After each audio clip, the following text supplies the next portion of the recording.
Oi, tudo bem? Meu nome é Paulo. Estou aqui fazendo esse vídeo, um vídeo falando sobre a palavra de Deus. Jesus falou: nem só de pão vive o homem, mas de toda palavra que sai da boca de Deus. Então devemos ter essa certeza na nossa mente, no mais profundo da nossa mente, que sem a palavra de Deus nós não somos nada. Ela é tudo na nossa vida. E a maior certeza dessa palavra que Jesus falou é que todos dessa sepultura, mesmo se alimentando bem, mesmo comendo do bom e do melhor, mas realmente para nós vivermos de verdade, nós devemos se alimentar com a palavra de Deus. E é todo dia. Mas eu quero falar sobre um tema especial. Eu quero falar um pouco, resumido. Não é um estudo, é o santuário. Muitos conhecem sobre o santuário terrestre dos israelitas, mas poucos entendem e não sabem, não compreendem a verdade de um santuário celestial. A Bíblia deixa claro. E é importante. Eu quero abrir a Bíblia junto com você. A instrução que Deus deu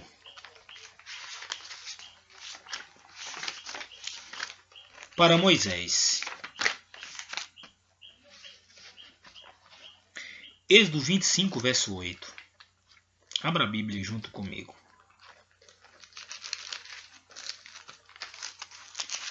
Êxodo 25, verso 8.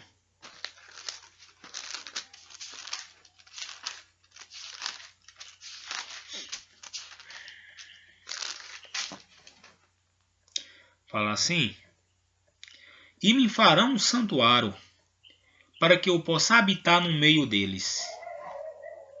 Esse foi o pedido que Deus fez a Moisés. Moisés, faça um santuário para mim, para que eu possa habitar no meio do povo. Então, o santuário. Qual era o motivo mesmo para fazer o santuário? Para Deus habitar no meio do seu povo.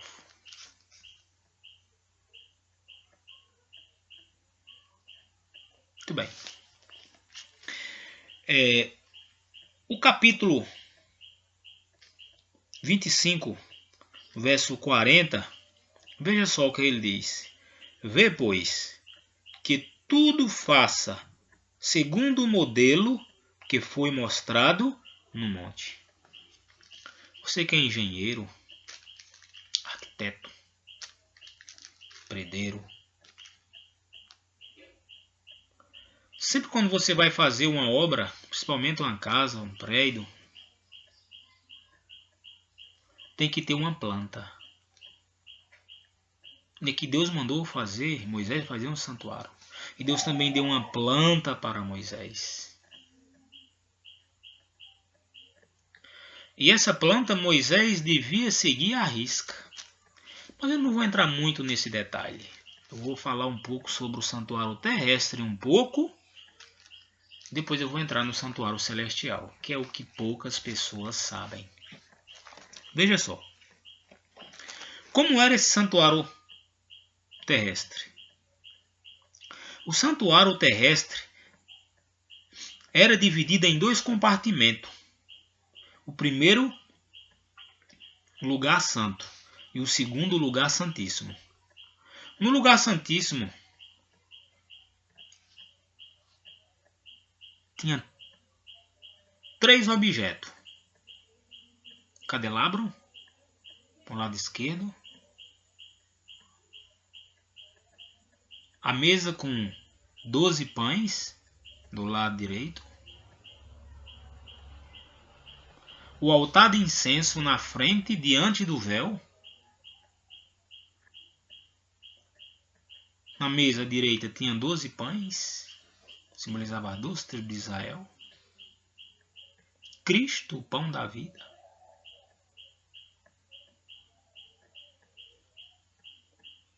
O altar de incenso diante do santuário simbolizava ali a adoração do santo.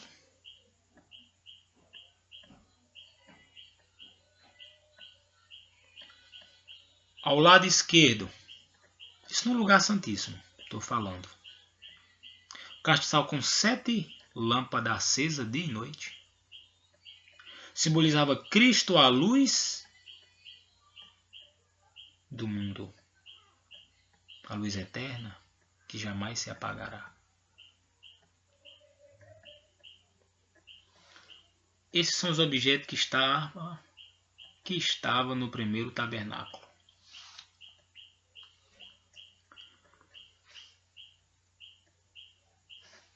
Isso está em Hebreus, essa parte que eu falei. Em Hebreus 9, verso 6. E Êxodo 40, verso 22, 24 e 26. São os objetos que estão no lugar santíssimo. Agora vamos estudar um pouquinho sobre o lugar...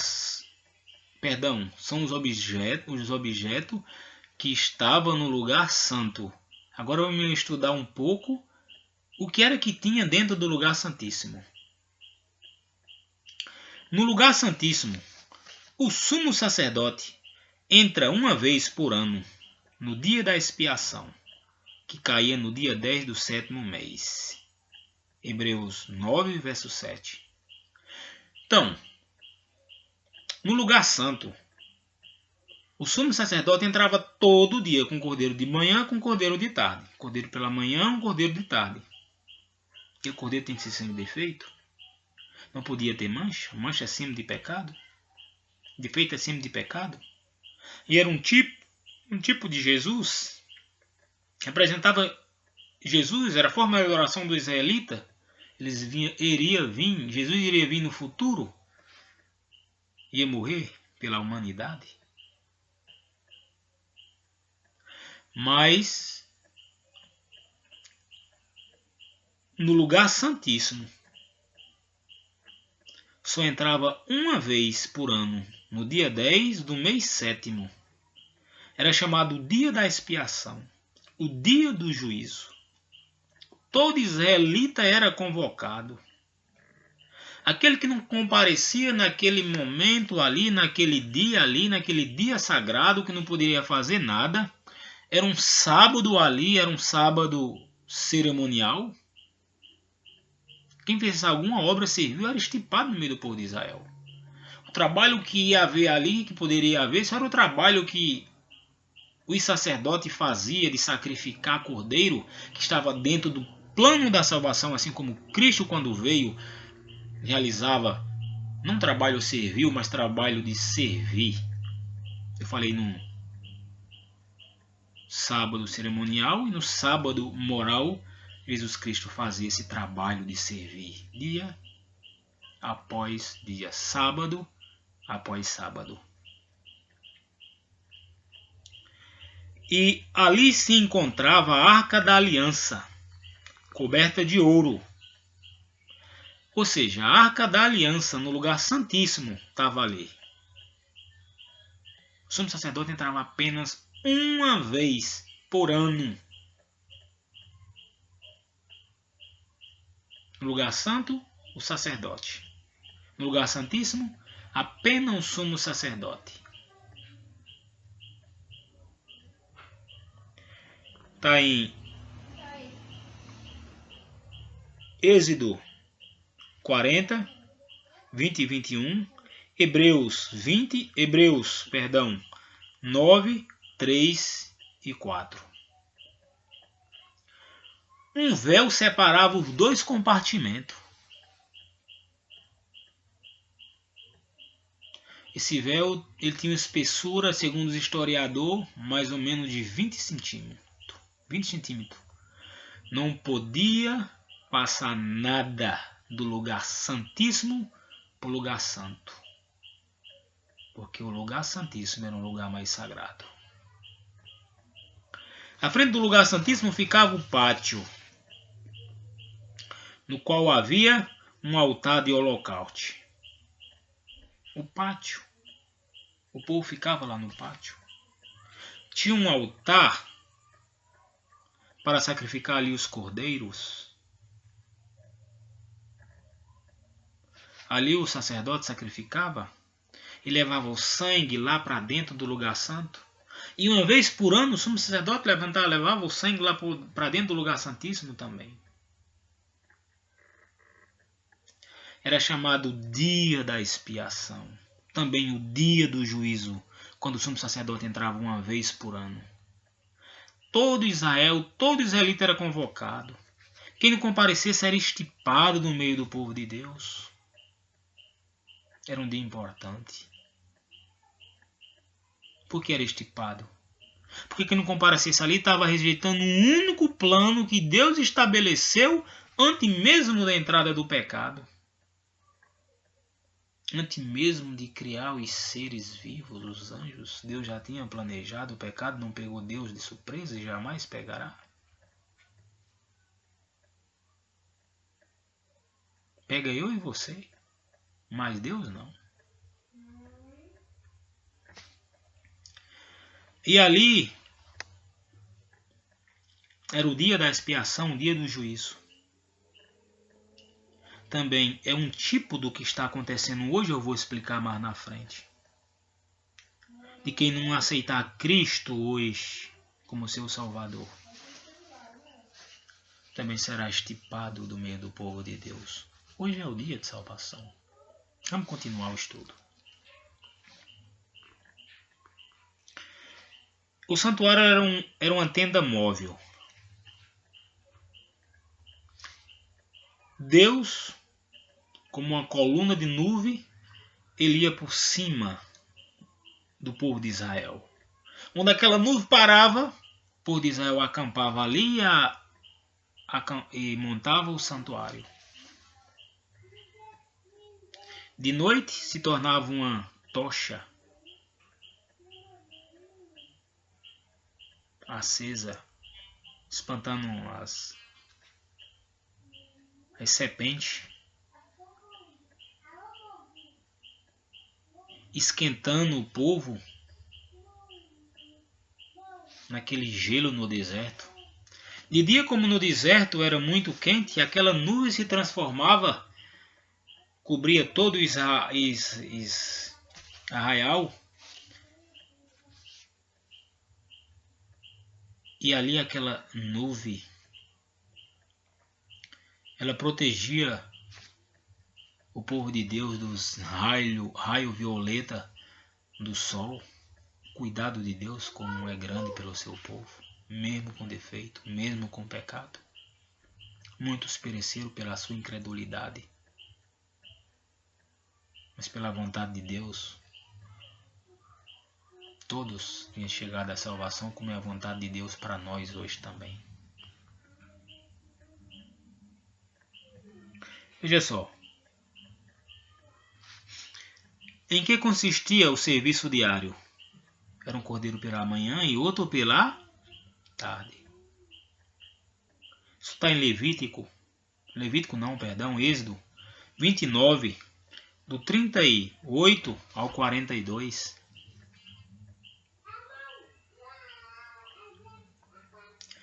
Qual era a festa que dava fim ao círculo anual? Era chamado o dia da expiação. Esse dia era um dia especial.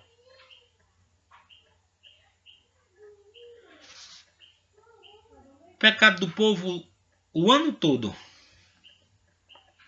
Quando a pessoa levava um cordeirinho, depois levava uma pombinha, quem não podia. Tinha até oferta de farinha.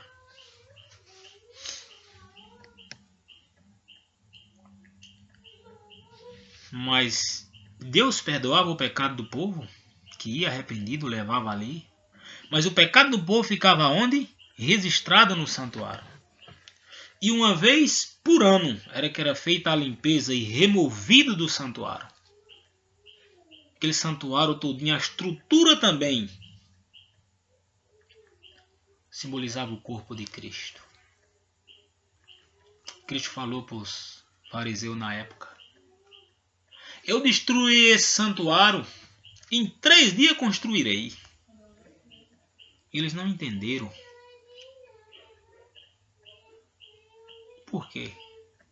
Esse homem está blasfemando porque Deus, nós passemos 49 anos para construir esse santuário. Agora tu está dizendo que vai derrubar e construir em 3 dias? Porque tudo que tinha naquele santuário se aplicava nele, em Cristo.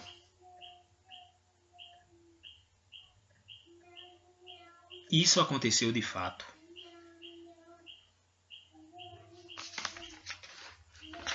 Então o dia da festa, o dia da expiação era tido no mês 10, no dia 10 do mês 7º. Era um dia especial. A gente vai ver. E acontecia algumas coisas ali. Veja só o que acontecia naquele dia. Se você ler aí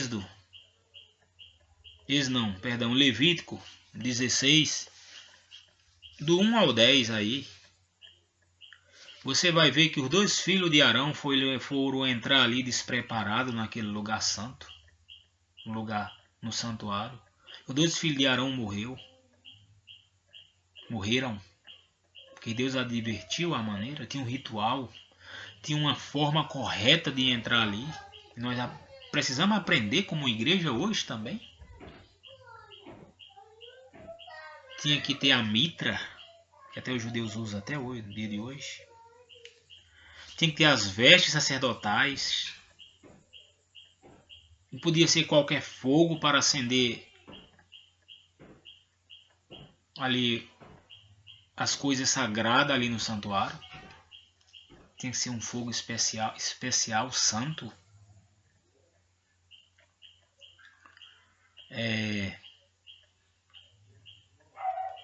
Conta também que nesse mesmo verso de Levítico do 16, do 1 ao 10, que Arão ele sacrificava um novilho por ele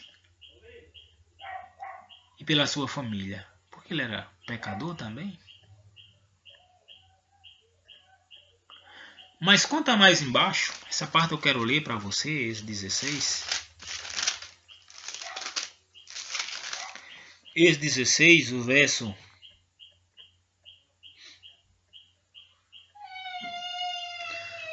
um momentinho aí, viu? Levítico 16. Tá aqui, encontrei.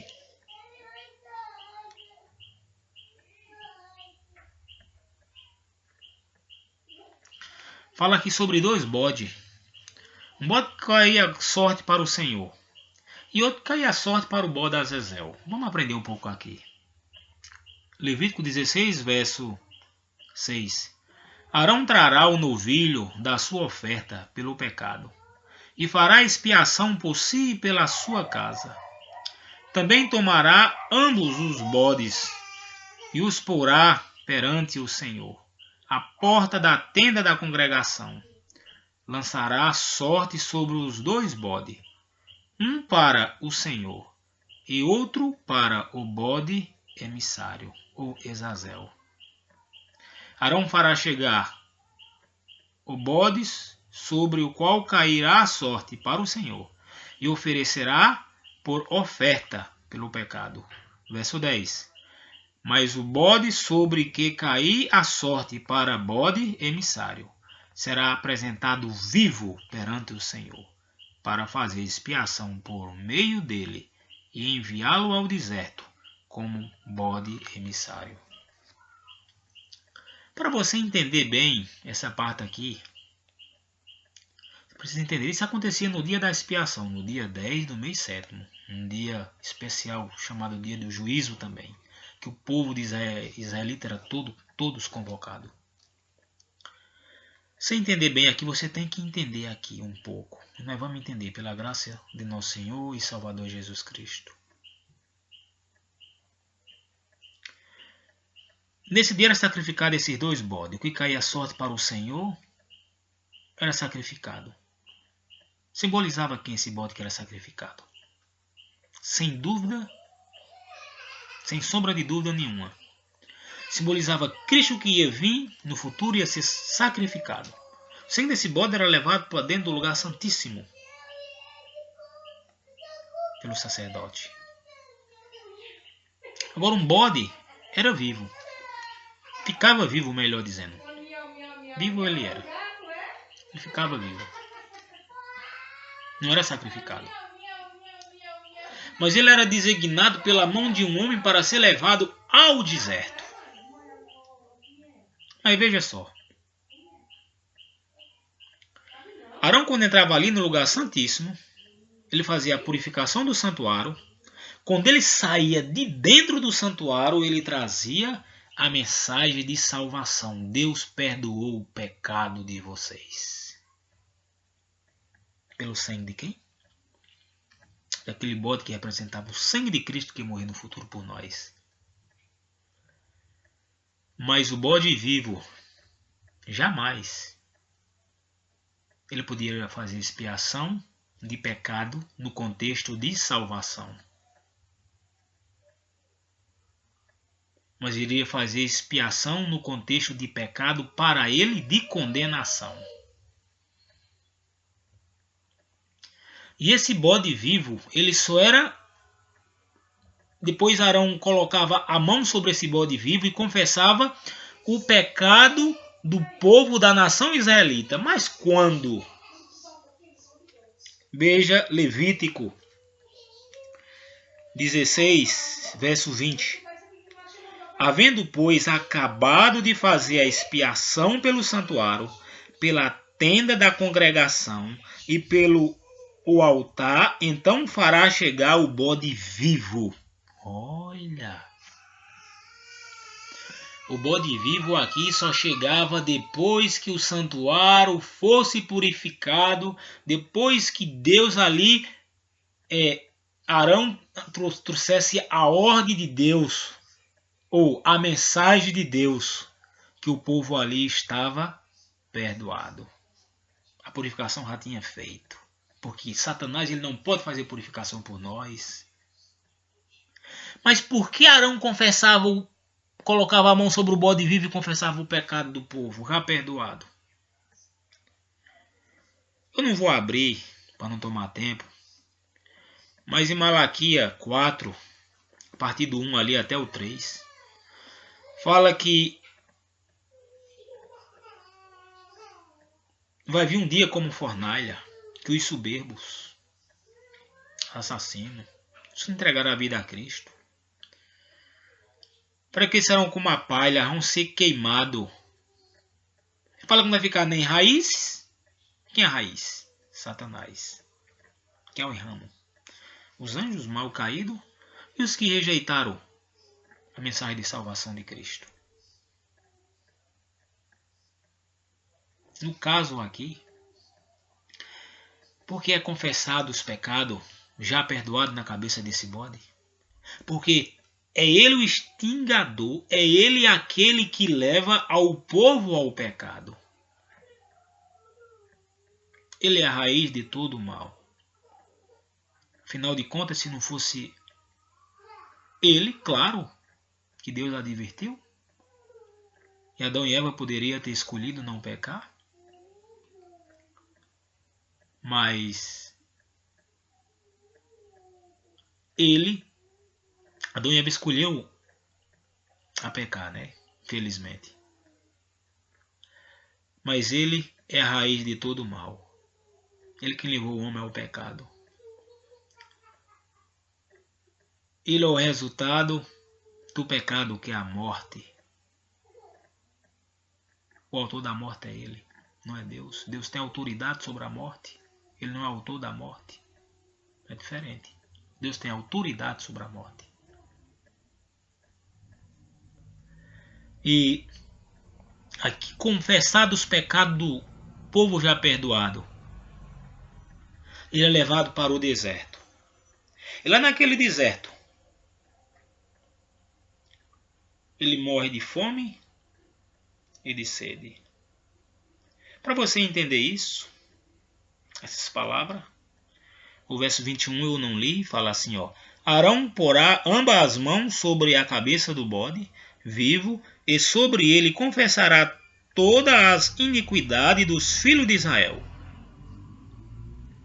Todas as iniquidades dos filhos de Israel. Um momento, viu? Deixa eu repetir. Arão porá ambas as mãos sobre a cabeça do bode vivo, e sobre ele confessará todas as iniquidades dos filhos de Israel. Olha, os filhos de Israel já tinham sido perdoados. E todas as suas transgressões e todos os seus pecados, e porá sobre a cabeça do bode, e enviá-lo ao deserto pela mão de um homem designado para isso. Verso 22, do 16, de Levítico 16, verso 22 agora. Assim aquele bode levará sobre si todas as iniquidades, e dele para terra solitária, e o homem soltará o bode vivo no deserto. Veja, aquele bode morre lá no deserto. Se para compreender isso você precisa estudar da maneira correta o milênio. Muitos pregam o milênio aqui na Terra, não é verdade. Lê Apocalipse 20, verso 5, verso 6. Fala que o povo de Deus vai passar 1000 anos. 1000 anos com Cristo no céu. E é o mesmo período dos 1000 anos que Satanás fica preso aqui nessa terra. É interessante. Porque quando aqui na terra Arão sai daquele santuário e traz a salvação do povo, é uma representação também da vinda de Cristo saindo do santuário celestial, que nós vamos já entrar no santuário celestial, para vir buscar a sua igreja aqui na terra.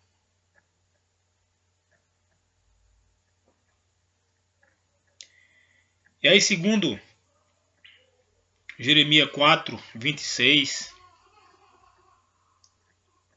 fala ali que ele teve uma visão da vinda de Cristo e viu essa terra sem homem nenhum, sem ave alguma, deserta, vazia, como era criada antes de ser criada. Isso é o que vai acontecer ali no contexto da volta de Jesus. A terra vai ficar desolada, escura. E assim como aquele bode ficava no deserto e morria de fome e de sede, Satanás fica preso aqui nessa terra. Assim como aquele bode estava no deserto, a igreja já estava salva. Assim Satanás fica preso 1000 anos aqui nessa terra, mas a igreja já está salva no céu.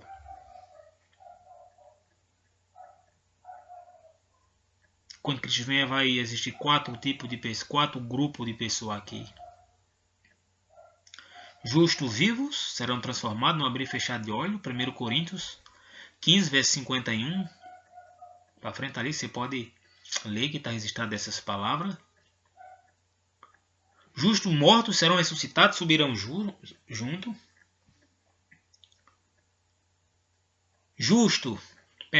Ímpio,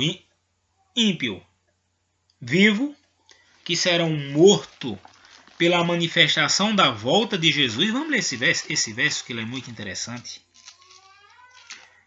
2 Tessalonicenses 2, verso 8. 2 Tessalonicenses 2, verso 8. Então será de fato revelado o iníquo, a quem o Senhor Jesus matará com o sopro da sua boca, e pela manifestação da sua vinda. Então será destruído, não vai ficar ninguém vivo aqui na terra, a não ser Satanás com os seus anjos, preso aqui sem ter ninguém para atentar, que é representado pelo deserto daquele bode Azazel, que representa Satanás solto no deserto, no antigo santuário. Veja. Apocalipse 6 fala essa mesma palavra também. Apocalipse 6, 15, verso 6.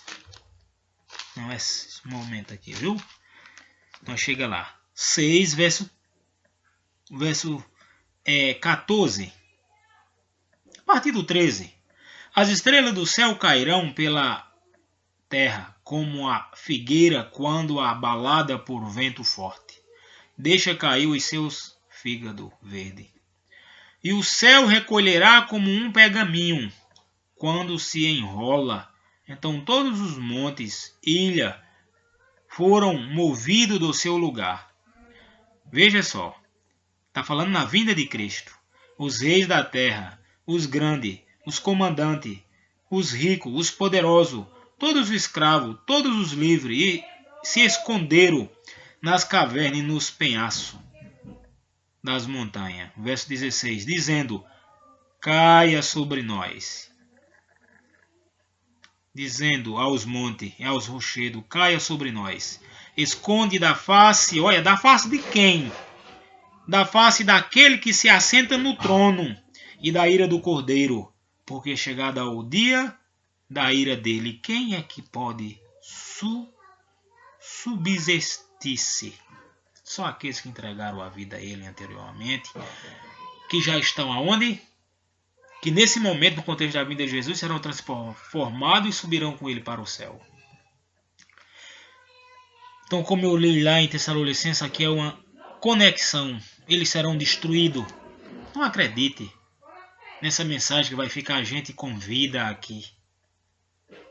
A Bíblia fala que o evangelho será pregado a toda criatura e virá o fim.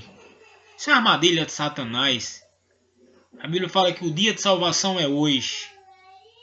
Não é amanhã. O milênio. Os salvos passarão no céu. Aqui na terra quem vai passar é Satanás. Eu quero estar no céu com Cristo. Amém?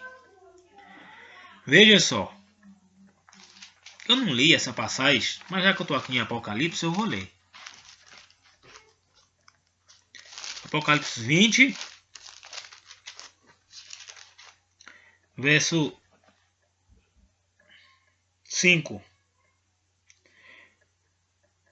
Os restantes dos mortos não reviveram até que se completassem os 1000 anos. Olha! Os que morreram, estão morrendo hoje, que não morreram em Cristo, eles não vão se levantar até que se completem os 1000 anos. Aí fala ainda assim, ó. Esta é a primeira ressurreição. Quando é a primeira ressurreição? Quando Cristo voltar. O verso 6. Apocalipse 20, verso 6. Bem-aventurado. Ó, esse é para você e para mim também. Bem-aventurado e santo é aquele que tem parte na primeira ressurreição. Sobre essa segunda morte não terá autoridade. Pelo contrário, serão sacerdotes de Deus e de Cristo e reinarão com ele 1000 anos. Você quer reinar com Cristo no céu? Está aqui. Quem é que vai ficar aqui na terra durante 1000 anos, nessa terra deserta? Olha aqui. 20, verso 1. Então vi descer do céu um anjo que tinha na mão a chave do abismo, uma grande corrente. Ele segurou o dragão, a antiga serpente, que é chamada Diabo, Satanás, e o prendeu por quantos anos? Por 1000 anos. O verso 3.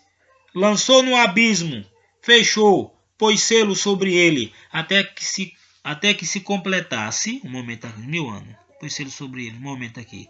Lançou no abismo, fechou e pôs selo sobre ele, para que não mais enganasse as nações, até que se completasse os 1000 anos.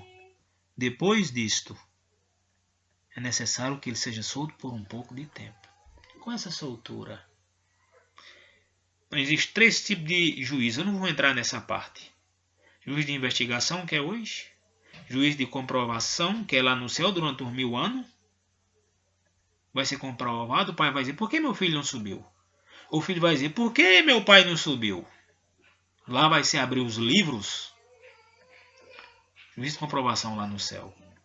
E depois do milênio, será o juízo de execução que é aqui na terra, que vai ter a ressurreição. O restante dos mortos não vai viver até que se completasse os 1000 anos, Apocalipse 20, verso 5. E fala que essa terra, ela voltará a ser um deserto. O diabo foi jogado aonde? No abismo. Que abismo é esse? Se você lê Gênesis, fala no princípio criou Deus os céus e a terra, e havia um abismo sobre a face da terra. É assim que essa terra vai ficar. Agora veja Jeremias. É um estudo muito profundo. Vamos chegar lá, viu? Jeremias 4. Veja só. Jeremias 4, verso 26.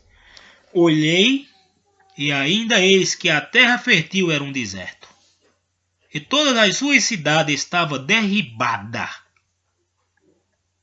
diante do Senhor, diante do furor da sua ira.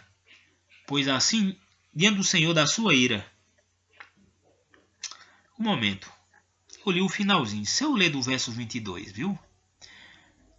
Fala assim, ó. Verso 23. Olhei para a terra e ei-la sem forma e vazia. Olha, para o céu e não tinha luz. Você lembra de quê? Da terra antes de ser criada. Olhei para os montes e eis que estremecia, e todos os outeiros estremecia. Verso 25. Olhei e eis que não havia homem nenhum. Tinha homem antes da terra ser criada? Não. Todas as aves do céu tinham fugido também, não tinha aves. Verso 26. Olhei ainda, eis que a terra fértil era um deserto, e todas as suas cidades estavam derribadas diante do Senhor, diante do furor da sua ira. Diante da vinda de Cristo, meu irmão. Não vai ficar aqui ninguém com vida. Não aceita essa mensagem que não é bíblica. Que não é bíblica. Essa terra vai ficar destruída. E Jeremias teve essa visão. E olha os mortos, a situação dos mortos. Jeremias 25, 33. Olha aqui como vai ficar os mortos em cima da terra. 25, verso 33. Os que o Senhor entregarem à morte naquele dia se estenderão de uma a outra extremidade da terra. Não serão pranteados, nem recolhidos, nem sepultados. Serão como esterco sobre a face da terra. Olha. Serão como esterco sobre a face da terra. Por que não serão planteados? Porque não tem ninguém aqui vivo na terra, meu irmão, para plantear, meu irmão querido. Não tem ninguém para sepultar. Não tem ninguém para recolher. Satanás com os seus anjos vai passar 1000 anos andando por cima desse monte de cadáver. Meditando na rebelião que ele começou lá no céu. Esse será um resultado final. Que Deus não deseja que aconteça nem com você, nem comigo. Hoje é o momento de entregar a vida a Jesus. Veja. Eu quero entrar de novo no santuário porque o santuário ele é muito rico. A mensagem do santuário ele é amplo. Fala sobre lei, fala sobre vinda de Jesus, fala sobre graça, fala sobre tudo que você pensar, sobre saúde. Estude mal o santuário. É um dos estudos que eu mais gosto de estudar. Vamos abrir a Bíblia aqui.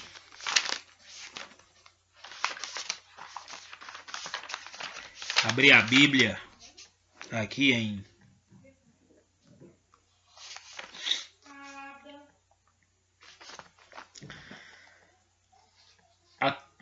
em Mateus 27, versos do 50 a 51. Entremos um pouquinho na vinda de Jesus, porque o santuário abre espaço para isso.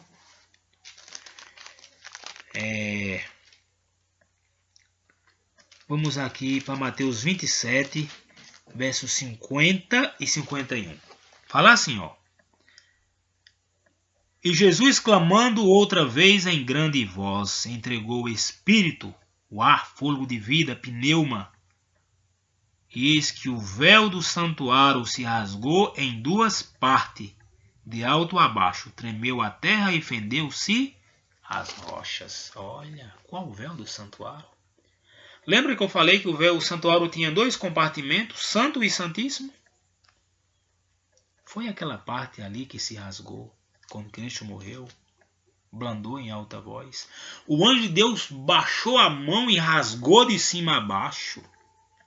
Porque em João 14,6 fala lá que Cristo é o caminho, a verdade e a vida. Ninguém vai ao Pai a não ser por Ele. Muitas pessoas pegam que Cristo não é Deus. Só Deus é a verdade, Cristo é a verdade. Só Deus é a vida. Jesus falou que Ele não tem vida, Ele é a vida. Não quero entrar nesse tema aí, não. Deixa para outra oportunidade. Mas esse véu ele tinha mais ou menos, segundo historiadores, de 20 centímetros. Não podia passar nada do lugar santíssimo para o lugar santo, onde o sacerdote realizava todo dia um sacrifício pela manhã, um sacrifício pela tarde. E no lugar santo, como eu já expliquei, só entrava o sumo sacerdote uma vez por ano, no dia 10 do mês 7º. Então muitas vezes a gente lê esse verso aqui e não entende muito bem, mas nós precisamos estudar o santuário. João, quando viu Jesus, em João capítulo 1, verso 29, ele fala assim: eis o Cordeiro de Deus que tira o pecado do mundo, quando ele estava ali batizando as pessoas. Aquele estava entregando a vida a Jesus.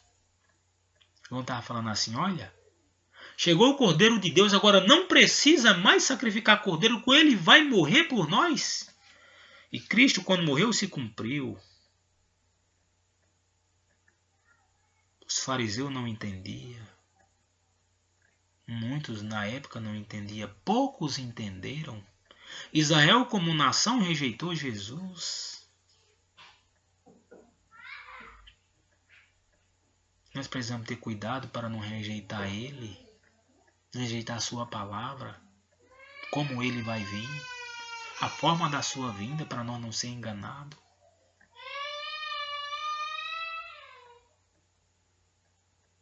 Apocalipse 1, verso 7 fala que Ele virá na nuvem do céu e todo olho verá. Mateus 24, 30 fala que todos verão Cristo vindo nas nuvens do céu com poder e grande glória. 1 Tessalonicenses, o segundo, se não me enganado, 4, 16 e 17, fala que vinha com trombeta.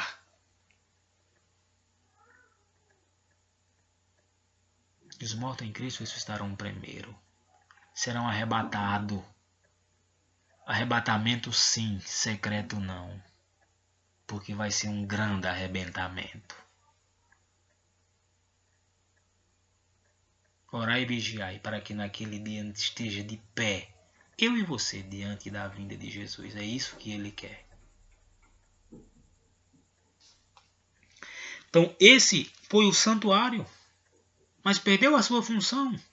Ele não entendia de tal forma que Jesus falou assim: olha, eu destruirei esse santuário, em 3 dias construirei. Porque tudo que estava naquele santuário representava Cristo.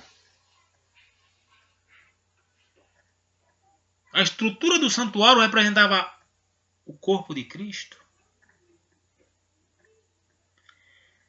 E eles responderam: nós passamos 49 anos para construir esse santuário e tu vem dizer que vai derrubar em 3 dias, constrói? Esse homem está blasfemando? Ele não entendia. Precisamos estudar a Bíblia para nós entendermos. Deus quer que você entenda. O Espírito Santo não apenas quer que eu e você entenda, mas que nós possamos viver e estar preparados pela sua graça. A graça de Deus veio para nos salvar, não foi para viver uma vida de qualquer jeito, desobedecendo.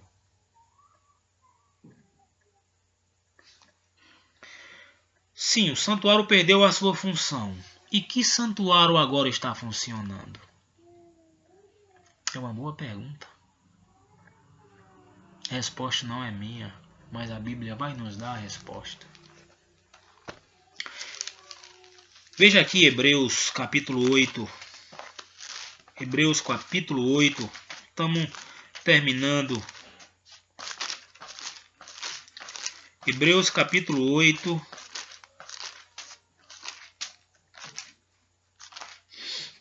Verso 1. Leia com atenção e com espírito de oração, meu querido irmão. Ora, o essencial das coisas que tenho dito é que possuímos tal sumo sacerdote que se assentou à destra do trono da majestade nos céus, como ministro do santuário e do verdadeiro tabernáculo. Olha, que o Senhor aqui erigiu, mas na linguagem correta é construiu, e não o homem. Jesus sentou em qual santuário, meu irmão? Que terrestre que Moisés fez pela planta que Deus deu? Foi no santuário que o próprio Deus fez. O santuário que o próprio Deus fez. Veja que aquele santuário ali, ele era um tipo do antipo, do verdadeiro, do qual Cristo está lá hoje.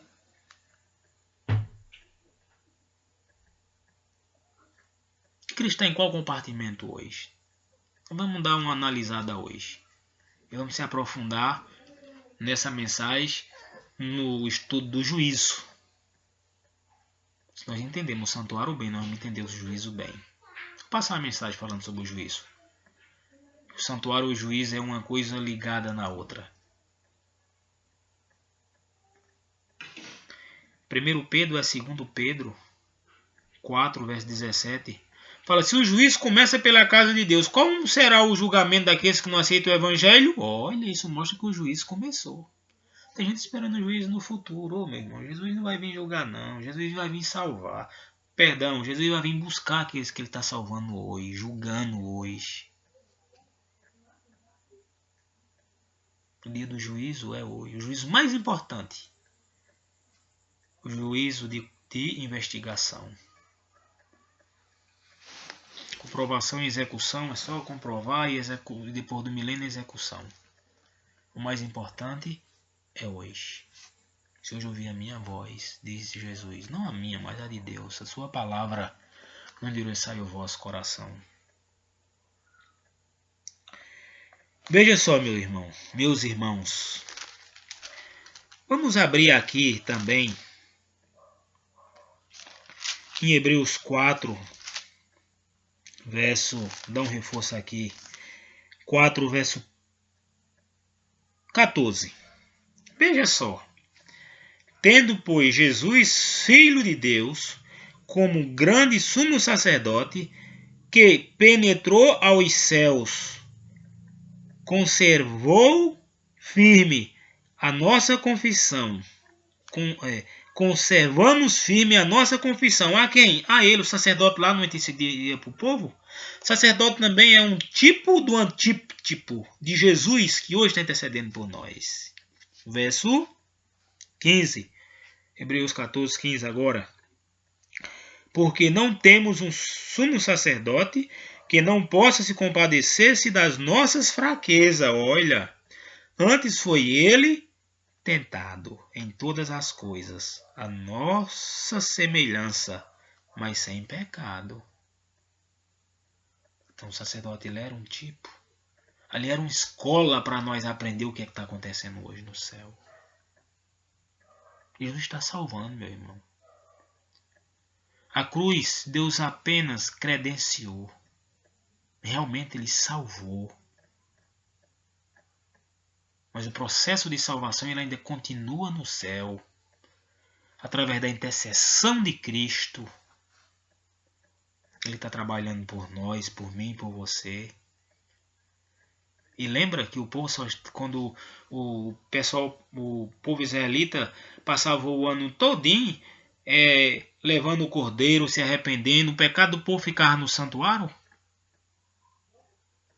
E era purificado uma vez por ano, aí era perdoado, mas era limpo apenas uma vez por ano. O santuário era, vamos dizer assim, perdoava ali, geral, quando era aquela purificação ali, era um tipo de Cristo morrendo por nós, mas também é um tipo de Cristo saindo do santuário, quando ele tem purificado todo o povo que foi até a ele. Ele mostrando sua mão perfurada ao Pai. Ó, eu morri por ele. Perdoa. E Jesus e Deus Pai perdoa. Porque João, 1 João 2, 1 fala: Filhinho, não quero que ninguém peque. Mas se alguém pecar, temos um advogado perante Deus, perante o Pai, e o justo. Por quê? Que na terra, para você ganhar uma causa que é sua já, você tem direito, você tem que pagar, às vezes perde. Jesus não. Ele é um advogado diferente, ele mesmo já pagou a sua e a minha dívida. Diga amém. Louvado seja Deus. Então, meu irmão, ele é um tipo sacerdote, um antigo sacerdote. Aqui ele é um tipo de Cristo hoje lá no céu. Ali era uma escola para nós aprender o que Cristo está fazendo hoje por nós. A purificação ela não terminou. Então vamos aprender mais sobre a purificação no estudo sobre o juízo. Veja, verso 15. Porque não temos sumo sacerdote que não possa compadecer das nossas fraquezas. Antes foi ele tentado em todas as coisas, na nossa semelhança, mas sem pecado. Verso 16. Chegamos, pois, portanto, confiantemente, junto ao trono da graça, a fim de que recebemos misericórdia e achemos graça para socorrer em ocasião oportuna. É hoje, meu irmão, a ocasião oportuna. É hoje que ele está lá no céu. Eu vou falar na porta da graça que vai se fechar. O santuário ensina também. Quando Cristo deixar o santuário, não existe mais porta da graça aberta. Quem está salvo, salvo para sempre. Quem está perdido, perdido para sempre. Eu fecho e ninguém abre, abro e ninguém fecha. Ele abriu, está aberta, mas ele vai fechar quando ele sair do santuário. Lembra lá no israelita? Aquele que era convocado no dia da expiação era o último dia da purificação. Tipo do que Cristo está fazendo hoje, fazendo nossa purificação lá no céu. Quem não comparecesse lá era estipado, era morto. Quem não comparecer e entregar a vida a Cristo também hoje é morto. Espiritualmente e eternamente se não se arrepender antes de morrer. Mas obrigado, Senhor Jesus, por ter morrido por cada um de nós. Está nos dando essa chance a cada dia. Nós vimos aqui em Hebreus 8, evidência que existe um santuário aonde? No céu. Leia com atenção Hebreus 8, capítulo 1 e 2. Agora vamos para outros capítulos. Apocalipse 4, verso 5.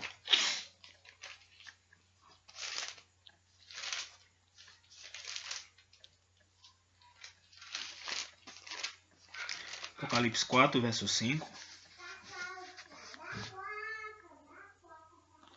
Veja bem, eu vou ler uma parte aqui bem interessante. Vamos já para Apocalipse 4, verso 5. Aqui é uma conexão. Apocalipse 1, verso 9. Eu, João, irmão de vosso e companheiro na tribulação, no reino e na perseverança em Jesus. Achei-me na ilha de Pátimo, por ocasião da palavra de Deus, do testemunho de Jesus. Achei-me espírito no dia do Senhor. Eu ouvi por detrás de mim grande voz, como de trovão. Verso 11. Dizendo: o que vê, escreve num livro e manda às 7 igrejas: Éfeso, Esmira, Pérgamo, Tiatira, Sarde, Filadélfia e Laodiceia. Para nós, irmão, nós somos laodiceanos. Não sei se você sabe, é a última igreja. Verso 12. Voltei-me para ver quem falava comigo. E voltei e vi 7 candeeiros de ouro. Olha, 7 candeeiros de ouro. Esses 7 candeeiros estavam onde, meu irmão? Que eram as 7 lâmpadas ao lado esquerdo do sacerdote? Em qual tabernáculo? No primeiro tabernáculo. No primeiro lugar que chamava de lugar santo. Vão estar tendo uma visão do santuário aqui celestial. Jesus no santuário, trabalhando no santuário celestial. O verso 13. E no meio dos candeeiros, um semelhante ao filho de quem? Do homem, com veste talares, cingida à altura do peito e com a cinta de ouro. Olha as vestes sacerdotais que está lá em Levítico 16 a partir do 1. O verso 14. A sua cabeça e cabelo era branco como a alva lã, como neve, e os olhos como chama de fogo. Verso 15. Os pés semelhantes ao bronze polido, e como que refinado numa fornalha. A voz como voz de muitas águas. Tinha na mão direita 7 estrelas, e da boca saía afiada espada, de 2 gumes, e o seu rosto brilhava como o sol na sua força. Aqui vamos começar a contar quando vi cair como morto, mas aqui nós vimos Jesus aqui no primeiro tabernáculo. E que santuário era esse? Se o santuário já tinha perdido a sua função na morte de Cristo, Jesus falou por discípulos: não passará essa geração sem que tudo isso aconteça, que aquele santuário seria destruído também, literalmente. Falou isso no ano 27, para o ano 30. E no ano 70, uma geração da Bíblia, 40 anos, se cumpriu pela general Tito. Roma destruiu ali o santuário. Então não era o santuário terrestre. Então está tendo uma visão de Jesus no santuário aonde, meu querido irmão? No santuário celeste. Vamos para mais prova bíblica da palavra de Deus. Nem só de pão vive o homem, mas de toda a palavra que sai da boca de Deus. Apocalipse 4, verso 5. Olha, do trono saía relâmpago. Apocalipse 4, verso 5. Do trono saía relâmpago, vozes, trovões, diante do trono ardia 7 tochas de fogo, que são os 7 Espíritos de Deus. Olha, ardia 7 tochas, do trono saía relâmpago. Qual trono? O santuário representa o trono de Deus, no céu que Deus construiu, onde ele está hoje. No lugar santíssimo, nós vamos ver já. Mas aqui vão ter uma visão de Jesus no lugar santo. Do trono saía relâmpago e ardia 7 lâmpadas. Onde era que as 7 lâmpadas estavam? No lugar santo, onde tinha o castiçal diante do véu. Castiçal, perdão, é à esquerda, que é as 7 lâmpadas. É a mesa com 12 pães à direita e o incenso diante do véu, perdão. Diante do véu, que simboliza as orações dos santos. Esse tem uma referência ao lugar santo que vão ter essa visão. Agora vamos para Apocalipse. Apocalipse 11, verso 19. Veja com atenção e oração. Abriu-se então o santuário de Deus que se encontra no céu, e foi vista a arca da aliança no seu santuário, e sobreveio o relâmpago, voz, trovões e terremoto, e grande saraivada. Tem uma coisa que eu não expliquei nesse estudo. Então no lugar santíssimo tinha, que objeto tinha? Somente a arca da aliança. E o que era que tinha dentro da arca da aliança? É importante saber. Veja só. Hebreus 9, verso 4. 3. Hebreus 9, verso 3. Por trás do segundo véu se encontrava o tabernáculo que se achava o Santo dos Santos, o qual pertencia um altar de ouro para o incenso, e a arca da aliança, totalmente coberta de ouro, na qual estava uma urna de ouro, contendo o maná e o bordão de Arão, que floresceu, e as tábulas da aliança. Qual as tábulas da aliança? As tábulas dos 10 mandamentos. Estava onde? Dentro da arca. E a arca ficava onde? Aqui no lugar? Em qual parte? No lugar santíssimo. Quando o sumo sacerdote entrava e Deus se apresentava ali, no meio de 2 querubins olhando para dentro da arca. Para dentro da arca. E aqueles 2 querubins que olhavam para dentro da arca, reverenciando as tábuas da aliança dos 10 mandamentos. Veja o que é que tem no 10 mandamentos. Não sei se você sabe quais são os 10 mandamentos, mas eu não vou dizer. Mas eu quero dizer uma coisa para você. O que está dentro dos 10 mandamentos, o que está ao centro dos 10 mandamentos, na primeira tábua, que a primeira tábua é 4 mandamentos. O último mandamento, o 4º mandamento, fala, lembra do dia de sábado, não é o dia de domingo. Essa parte está lá no céu, no lugar santíssimo. Nós lemos agora, eu vou ler de novo. Não é o domingo. Não se deixe se enganar, meu irmão. Deus não muda. Jesus não muda. Em Êxodo 16, 32, 34, 40. Lá também fala também a mesma coisa, que as tábuas foram colocadas dentro da arca. E leia de novo. Apocalipse 11, verso 19. Abriu-se então o santuário de Deus que se acha no céu, e foi vista a arca da aliança no seu santuário, e sobreveio relâmpago, voz, trovões, terremoto e grande saraivada. Olha, foi vista a arca da aliança onde? Tem gente procurando aqui na terra, meu irmão. O santuário que está funcionando hoje é no céu. Estude sobre o santuário terrestre, mas para poder entender esse santuário que está no céu. E as tábuas da lei está lá. O maná também foi colocado, porque o maná simboliza a mensagem de saúde, que Deus provê alimento para o seu povo. A vara de Arão está dentro da arca, também simboliza que, apesar de nós vivemos num mundo de pecado, de sofrimento, mas Deus está no controle de tudo, não fugiu nada das suas mãos. Amém? Isso nos traz confiança, a certeza da graça e da salvação em Cristo Jesus. Então, meu irmão, nós temos e vimos que existe um santuário no céu. Jesus está intercedendo hoje por você. A Bíblia fala em 1 Timóteo, se não é enganado, é 2, verso 5. Fala que abaixo do céu não há outro intercessor a não ser Jesus Cristo.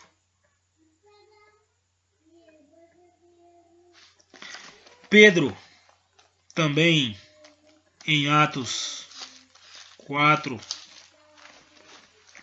verso 12,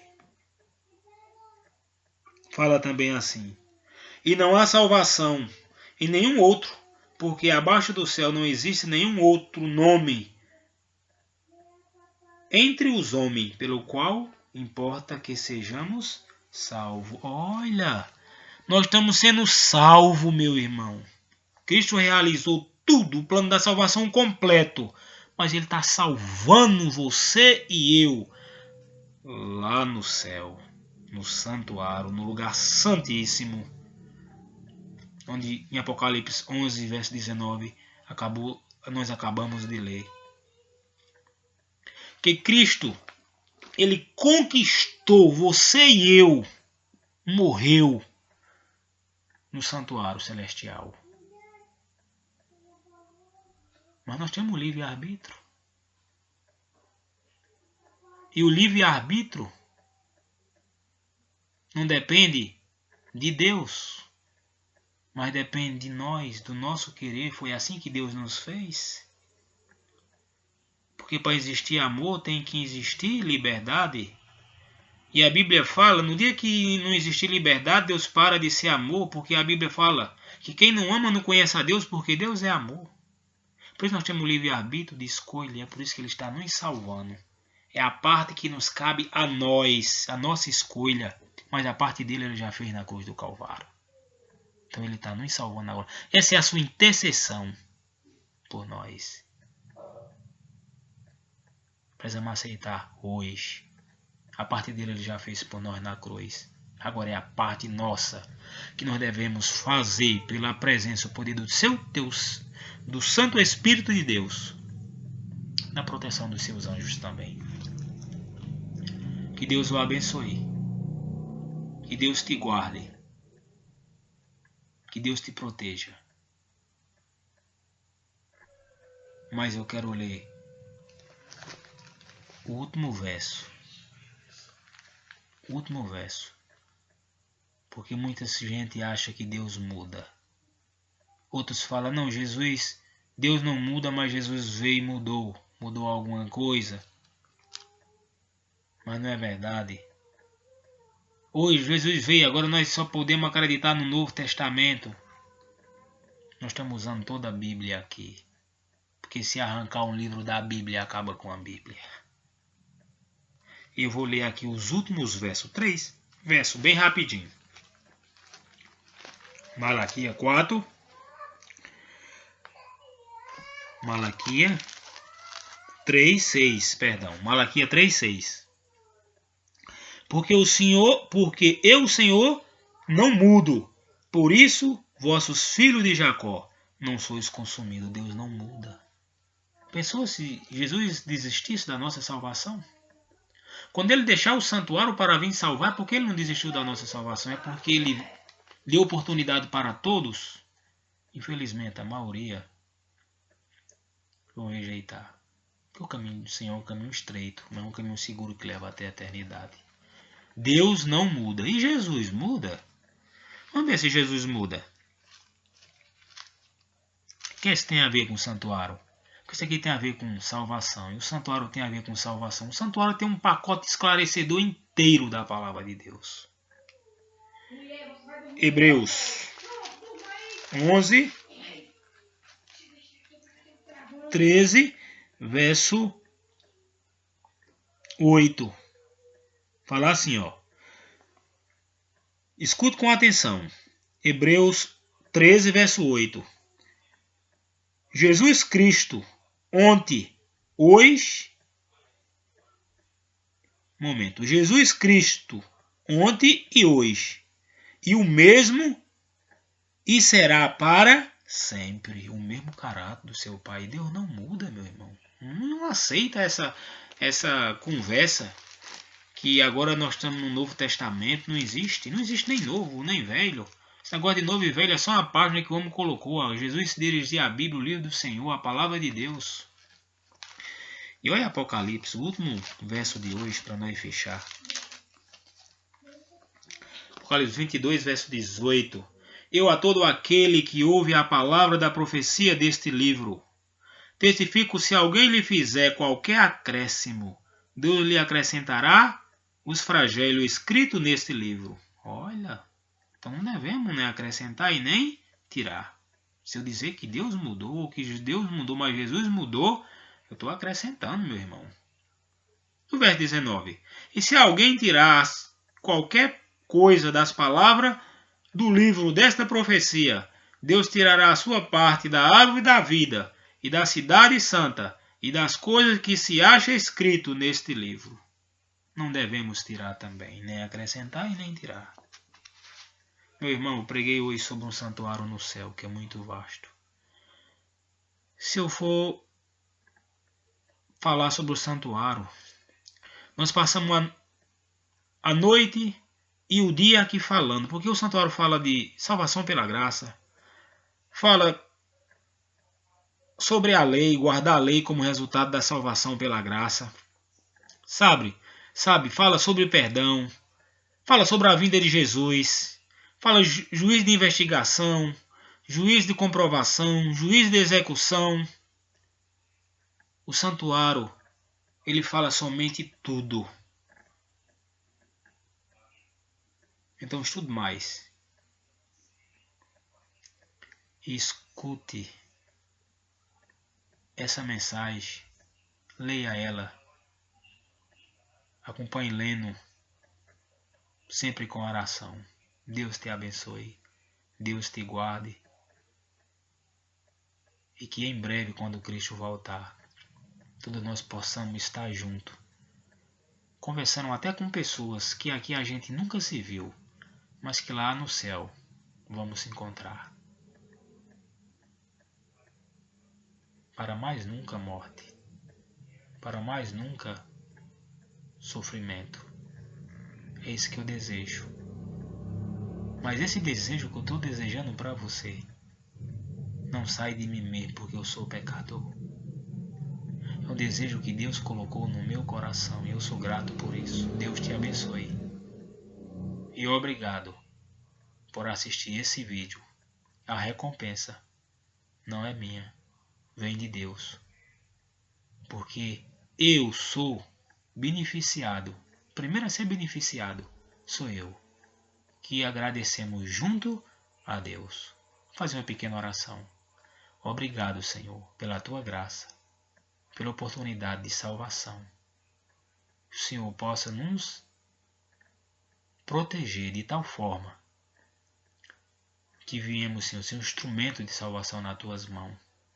Que o Senhor possa nos abençoar, que nós não possamos ser egoístas com tuas bênçãos, nós possamos dividir com nossos irmãos. Obrigado por tudo, Senhor.